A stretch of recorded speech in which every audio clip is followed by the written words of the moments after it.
Well, like every other church in the country, practically, the economy has had an impact. You know, when members lose their income, retirees have issues with their investments, it certainly affects the church's income. We by no means are ready to close the doors, but we do watch our pennies pretty closely. A consultant for T-Mobile contacted the church in the spring of 2008 and asked if we would be interested in working with them on a lease to allow them to construct a cell tower. That was about the time that I retired from my regular work, and the church asked me to take on the chore of negotiating a lease, which we did over about a 3-month period, went through the permit process.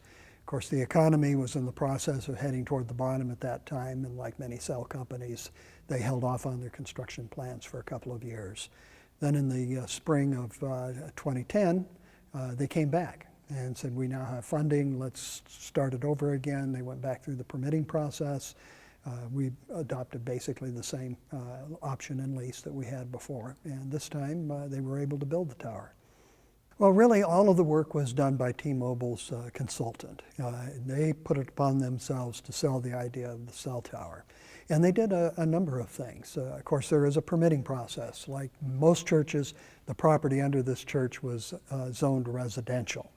And therefore a conditional use permit was required to build anything other than the church property itself.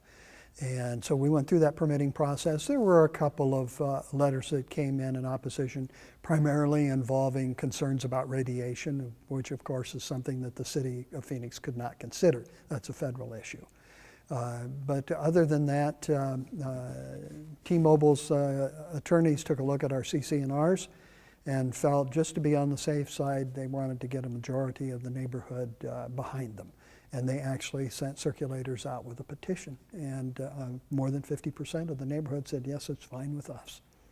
That's 55 feet, exactly, yeah. And it's looks like a palm tree.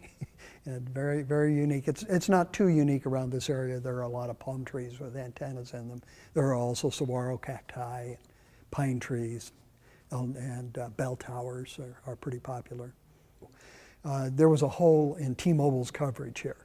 There is not a hole on this property in Verizon's coverage, for example, or in AT&T's. They have a hole down the street and they've got a tower going up near that church.